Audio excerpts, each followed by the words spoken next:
हमने जो हमारे सेकंड पार्ट में देखा था दोनों डैडियों के जो विरोधाभास थे उसके बारे में। अब देखते हैं इस थर्ड में आगे में क्या है।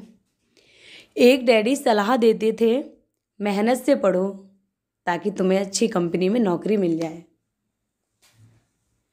दूसरे डैडी ये नसीहत देते थे, मेहनत से पढ़ो ताकि तुम्हें खरीदने के लिए कोई एक अच्छी कंपनी मिल जाए। जो इन दोनों डैडियों का जो विरोधाभास था वो एक 9 साल के बच्चे के लिए समझना बहुत मुश्किल था। एक डैडी कहते थे, मैं इसलिए अमीर नहीं हूं क्योंकि मुझे तुम बाल बच्चों को पालना पड़ता है। दूसरे का कहना था, मुझे इसलिए अमीर बनना है क्योंकि मुझे बाल बच्चों को पालना है। एक डैडी डिनर टेबल पर पैसे और कारोबार संबंधी बातें करने के लिए प्रोत्साहित करते थे, जबकि दूसरे ने भोजन करते समय पैसे संबंधी बातचीत पर प्रतिबंध लगा रखा था। एक कहते थे, जहां पैसे का मामला हो वहां सुरक्षित खेलो, जोखिम मत लो। दूसरे कहते थे, जोखिम को संभालना सीखो। एक डैडी को यकीन था, हमारा मकान हमारा सबसे बड़ा निवेश और हमारी सबसे बड़ी संपत्ति है। दूसरे डैडी का मानना था, मेरा मकान एक दायित्व है। और अगर आपका मकान आपका सबसे बड़ा निवेश है तो सच में आप बहुत बड़े संकट में हैं। दोनों ही डैडी अपने बिल समय पर चुकाते थे, लेकिन एक अपने बिल सबसे पहले चुकाते थे जबकि दूसरे अपने बिल सबसे अंत में चुकाते थे। एक डैडी का यह मानना था कि कंपनी या सरकार को आपकी और आपकी आवश्यकताओं की परवाह करनी चाहिए। वे हमेशा वेतन वृद्धि, रिटायरमेंट योजनाओं, चिकित्सीय लाभ, बीमारी की छुट्टियों, छुट्टी के दिनों की संख्या और दूसरी सुविधाओं के बारे में चिंतित रहते थे। वे अपने 2 चाचाओं से प्रभावित थे जो सेना में चले गए थे और 20 साल की सक्रिय सेवा के बाद उन्होंने जीवन भर के लिए सेवानिवृत्ति एवं अधिकार पैकेज हासिल कर लिया था, जो हमें रिटायरमेंट के टाइम पे मिलता है। वे सेना द्वारा सेवानिवृत्त कर्मचारियों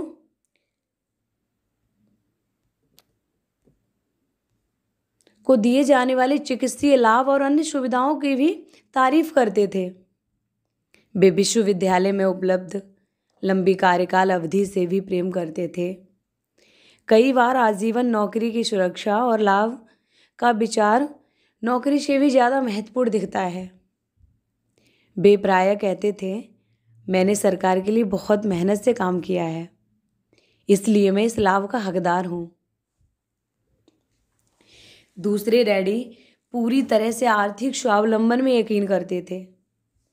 वे सुविधा भोगी या अधिकार की मानसिकता के विरोधी थे और कहते थे कि यह मानसिकता लोगों को कमजोर तथा आर्थिक रूप से जरूरतमंद बनाती है।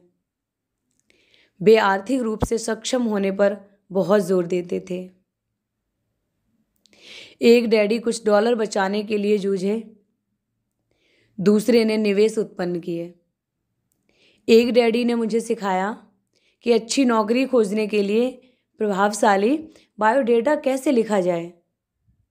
दूसरे ने मुझे सिखाया कि शक्तिशाली व्यावसायिक और वित्तीय योजनाएं कैसे लिखी जाएं ताकि मैं दूसरों को नौकरियां दे सकूं। तो शक्तिशाली डैडियों के साथ रहने की वजह से मुझे विश्लेषण करने का अवसर मिला कि अलग अलग विचारों का जीवन पर कितना अलग अलग असर होता है। मैंने गौर किया कि लोग दरअसल अपने विचारों से ही अपने जीवन को आकार देते हैं। मिसाल के तौर पर मेरे गरीब डैडी हमेशा कहा करते थे, मैं कभी अमीर नहीं बन पाऊंगा, और आगे चलकर उनकी यह भविष्यवाणी सही साबित हुई। दूसरी ओर मेरे अमीर डैडी हमेशा खुद को अमीर मानते थे। वे इस तरह की बातें करते थे, मैं अमीर हूँ और अमीर लोग ऐसा नहीं करते। जब एक बड़े वित्तीय झटके के बाद वे दिवालिया होने की कगार पर थे, तब भी वे खुद को अमीर ही कहते थे। वे अपने समर्थन में ये कहते थे, गरीब होने और कड़के होने में फ़र्क होता है। कड़का होना अस्थाई है, गरीब होना स्थायी है। मेरे गरीब डैडी कहते थे, पैसे में मेरी कोई दिलचस्पी नहीं है या पैसा महत्वपूर्ण नहीं है। और मेरे अमीर डैडी हमेशा कहते थे, पैसा ही शक्ति है। हमारे विचारों की शक्ति को कभी मापा नहीं जाता, ना ही उनके प्रभाव को कभी पूरी तरह समझा जा सकता है। लेकिन इसके बावजूद बचपन में ही मैं समझ गया था कि मुझे अपने विचारों पर ध्यान देना चाहिए और अपनी अभिव्यक्ति पर भी। मैंने गौर किया कि मेरे गरीब डैडी के गरीब होने का कारण यही नहीं था कि वे कम पैसे कमाते थे। उनकी तनख्वाह अच्छी थी। वे तो अपने विचारों और कार्यों के कारण गरीब थे। 2 डैडी होने के कारण मैं बचपन में ही बहुत सजग और जागरूक हो गया था कि मैं किन विचारों को अपनाऊं, मैं किसकी बात मानूं, अपने अमीर डैडी की या अपने गरीब डैडी की। हालांकि वे दोनों ही शिक्षा और सीखने को बहुत महत्वपूर्ण मानते थे, लेकिन क्या सीखा जाए इस बारे में दोनों की राय अलग अलग थी। एक चाहते थे कि मैं मेहनत से पढूं, डिग्री हासिल करूं और पैसे कमाने के लिए कोई अच्छी नौकरी हासिल कर लूं। वे चाहते थे कि मैं किसी पेशे में जाने या वकील या अकाउंटेंट बनने के लिए अध्ययन करूं, किसी बिजनेस स्कूल से MBA करूं। दूसरे डैडी मुझे प्रोत्साहित करते थे कि मैं अमीर बनने के लिए अध्ययन करूं, ताकि मैं ये समझ लूं कि पैसा कैसे काम करता है और यह सीख लूं इससे अपने लिए काम कैसे कराया जाए। मैं पैसे के लिए काम नहीं करता, ये शब्द वे बार बार दोहराते थे। पैसा मेरे लिए काम करता है। ये लाइन अमीर डैडी की सबसे ज़्यादा बार दोहराई जाने वाली लाइन थी कि मैं पैसे के लिए काम नहीं करता, पैसा मेरे लिए काम करता है। 9 साल की उम्र में मैंने यह फैसला किया कि मैं पैसे के बारे में अपने अमीर डैडी की बात मानूंगा और उन्हीं से सीखूंगा। इसका मतलब यह निर्णय लेना भी था कि मैं अपने गरीब डैडी की बातें अनसुनी कर दूंगा। हालांकि उनके पास कॉलेज की ऊंची ऊंची डिग्रियां थीं। रॉबर्ट फ्रॉस्ट का सबक है उनकी एक कविता है, द रोड नॉट टेकन। वह रहा जिसे चुना नहीं गया। पीले जंगल में 2 राहें अलग अलग जा रही थीं और अफसोस कि मुझे उन दोनों में एक को ही चुनना था। जो ये कविता है हमारी सबसे पसंदीदा है।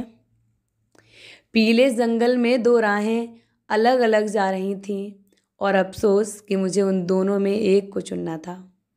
और यात्री के तौर पर मैं काफ़ी देर तक खड़ा रहा और मैंने एक को देखा जितनी दूर तक मैं देख सकता था। इसके झुरमुटों में मुड़ने से पहले फिर मैंने दूसरी राह चुनी जो उतनी ही अच्छी थी और संभवतः इसका दावा बेहतर था, क्योंकि यहाँ घास ज़्यादा थी और राहगीर कम गुजरे थे। और उस सुबह दोनों ही राहें एक जैसी पत्तियों से ढकी थीं, जिन पर किसी ने चलकर निशान नहीं बनाए थे। ओह, मैंने अपनी पहली राह को किसी दूसरे दिन के लिए छोड़ दिया, लेकिन ये जानते हुए कि रास्ता किस तरह आगे रास्ते खोलता जाता है। मुझे यकीन नहीं था कि मैं वहाँ कभी लौट पाऊँगा। मैं आह भरकर ये कहूँगा, आज के युगों युगों बाद एक जंगल में 2 राहें अलग अलग जा रही थीं और मैंने उस राह को चुना जिस पर कम लोग यात्रा करते थे। गौर से सुनना, एक जंगल में 2 राहें अलग अलग जा रही थीं और मैंने उस राह को चुना जिस पर कम लोग यात्रा करते थे, और इसी से सारा फर्क पड़ा। इतने वर्षों में मैंने अक्सर रॉबर्ट फ्रॉस्ट की कविता के बारे में विचार किया। पैसे के बारे में मेरे उच्च शिक्षित डैडी की सलाह और नज़रिए को ना मानने का निर्णय दुखद था, लेकिन ये एक ऐसा निर्णय था जिसने मेरी ज़िंदगी की दिशा तय कर दी थी। एक बार जब मैंने फैसला कर लिया कि किसकी बात मानूंगा, तो धन के बारे में मेरी शिक्षा शुरू हो गई। मेरे अमीर डैडी ने मुझे 30 साल तक सिखाया, जब तक कि मैं 39 साल का नहीं हो गया। इसके बाद उन्होंने सिखाना छोड़ दिया, क्योंकि तब उन्हें एहसास हो गया कि मैं सब कुछ जान गया और पूरी तरह समझ गया था, जो वे अक्सर मेरी मोटी खोपड़ी में घुसाने की कोशिश कर रहे थे। पैसा शक्ति का एक रूप है, लेकिन वित्तीय शिक्षा इससे भी ज़्यादा शक्तिशाली है। पैसा आता जाता रहता है, लेकिन अगर आप जानते हैं कि पैसा कैसे काम करता है, तो आप इस पर काबू कर सकते हैं और दौलत बनाना शुरू कर सकते हैं। सिर्फ सकारात्मक सोच से ही काम नहीं बनता। इसका कारण यह है कि अधिकतर लोग स्कूल कॉलेज तो गए थे, लेकिन उन्होंने कभी यह नहीं सीखा कि पैसा कैसे काम करता है। इसलिए वे पैसे के लिए काम करने में अपनी पूरी जिंदगी बिता देते हैं। जब मेरी शिक्षा शुरू हुई थी, उस वक्त मैं केवल 9 साल का था। इसलिए मेरे अमीर डैडी ने मुझे जो सबक सिखाए वे सरल थे। बाकी बातें जो भी हों, उनके सिर्फ 6 मुख्य सबक थे, जिन्हें उन्होंने 30 साल तक दोहराया। अब आप लोग कहेंगे कि 6 सबक 30 साल तक?